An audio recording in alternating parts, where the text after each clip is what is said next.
Welcome guys, this is Ola from Stop Me O channel, and today I want to discuss with you yet another game that I actually played recently and that I just want to talk about it because it's been on my mind quite a lot, and I know that you guys also played it. I think most of you have played it. If you haven't, I'm going to talk about some spoilers, so if you haven't played it and you want to play it, then you probably shouldn't watch that video. However, if you don't want to play it, then I'm going to basically discuss the plot of that game, what I felt while playing it, and also what I liked most about it. And I hope that I'll talk about some things that you guys did not know about. Doki Doki Literature Club, it's a very popular game right now. It's actually free on Steam, it's free on the website. I'll leave the link in the description so you can get it or have a look, at least if you haven't already. It's a free game, but so many people played it, it probably should not have been, free. This game is definitely not what it looks like. First of all, it's not really a game, it's more of a visual novel. Why it's not what it looks like? It looks like it's sort of a dating simulator, a manga type of dating simulator, when you have basically four girls, but you cannot date one of them. You have three girls that are kind of into you as a player, and then you get to romance them. One of them is your best friend and two are just sort of random girls. Game starts off when you join a literature club. You're a student in this school and there are, extra classes after school. You have to join one, so you decide to go where your best friend went, Sayori, and you join that club. And at first, the first couple of hours, this game is nothing but talking and talking and talking to those girls. You decide which one you like the best, you get to romance her and all that, and it's all very nice, and nice music, everything's chilled, and it's kind of cool, and you're like happy, and you don't really expect what's about to happen. First thing that's a bit off, that's when Sayori, so your best friend, kills herself. We find out that she was depressed, and because she was in love with us and we didn't really feel the same way, she killed herself. So I was like, wow, this is not an ordinary game, huh? I knew that there was something off about that game. I knew it all along. I read about it, people recommended it. No one really spoiled anything, thankfully, but I knew that something was definitely different and just didn't feel quite right. I was worried that it would turn out that those girls, that they were all dead and just were talking to ghosts. But I really didn't want that to happen because, well, that would be disappointing. It's been done before. It's not something that would be unexpected. Sixth Sense movie sort of a deal, when you find out that the guy was actually dead the entire movie.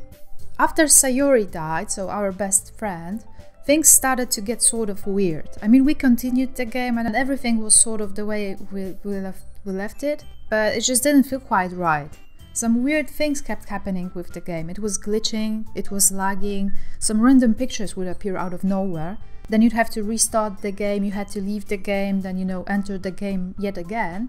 Basically, I was blaming my PC for that. I was like, what's happening to you?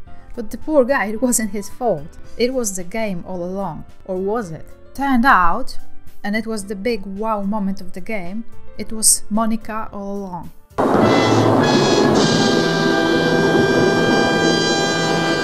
So the club president, the main girl that we couldn't really romance.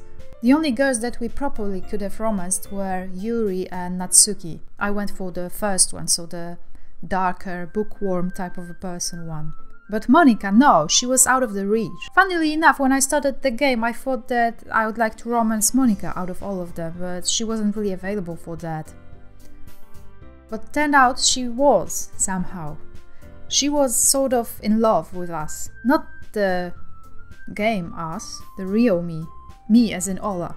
And she called me by my name. It was the big wow moment of that game. I didn't do a playthrough because I read quite fast, so I think it would take ages for me to sort of finish it while reading it out loud. I prefer to read it in silence and quietly, sort of absorb the game. So Monika was in love with us. And she was messing with the game's files, she was messing with the character files, so Natsuki, Sayori and Yuri's game files. She wanted to get rid of those girls because she felt like they were a threat to her, and she wanted to have us to herself, which was mind-blowing, honestly.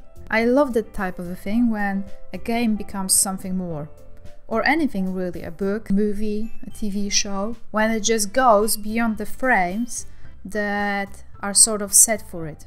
Mind-blowing moment of that game was when Monika sang a song to us. It was called Your Reality, and it was about her obsession, sort of, because I feel like that game is about just that, obsession. Song was mind-blowing as well, because that's the first and only time I believe that we hear any of the girl's voice. We can actually hear Monika singing that song, which was very cool, amazing moment of that game. Now, but they took it further. We had to actually mess with the game's files. We had to delete Monika file to move on with our game. I actually made a copy of Monika file before I did that. It's still on my desktop. It's weird, like I should delete it. I know that I can delete it, but I don't know, I just felt kinda sad for Monika. So it's still there. Do you like my background photo? So soon after that game finished, and to replay it or to continue playing it, we would have to actually reinstall the game. So this is how far it took us.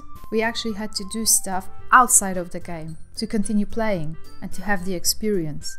So while this game looked like a typical dating simulator, it just turned out to be so much more. It was more of a psychological horror. You were constantly tense, like I was freaked out, you know. Even when I turned off the game, I was sort of expecting Monika to sort of show up on my screen. That's just taking it really far. Now that experience actually has a name, and it's called breaking the fourth wall. So if you have a look at the Wikipedia page for the fourth wall, this is what it says. The fourth wall is a performance convention in which an invisible, imagined wall separates actors from the audience. While the audience can see through this wall, the convention assumes the actors act as if they cannot. So you know what I mean, like if you're in a theater and you see the actors, they're sort of closed in this invisible room, there's this fourth wall separating us from them. So they cannot see us, we can see them. And it sometimes happens that they sort of break it, they break the rule, and they acknowledge your presence and they talk to you as if you were actually part of that play. I love that experience. I would actually love it if a lot of other games or books or movies and shows took it even further and sort of included us in the whole plot. I know that's technically difficult to do, but it would be a very cool thing to be done, nonetheless. They broke the fourth wall in some movies, in some TV shows, and some other games. So they did that in some Woody Allen movies, when Woody Allen would speak to us as if we were his friend. I think it was Annie Hall movie. They did that in a lot of Monty Python movies. I remember that they did that in Ferris Bueller's Day Off, a very good film, when they just kept talking to us throughout the entire movie. Now obviously a TV show, there's a very easy and obvious example, House of Cards, when Frank Underwood and Claire Underwood as well talk to us constantly, all the time, from the very first scene. And that's quite cool because you feel included. Now when that happened in Doki Doki Literature Club, it was quite amazing. When Monika said that she wishes to romance, you know, us, the player, not the in-game character. I can easily imagine many other games doing that. I just want to say that I loved that experience. I loved it so much. It's still stuck in my head.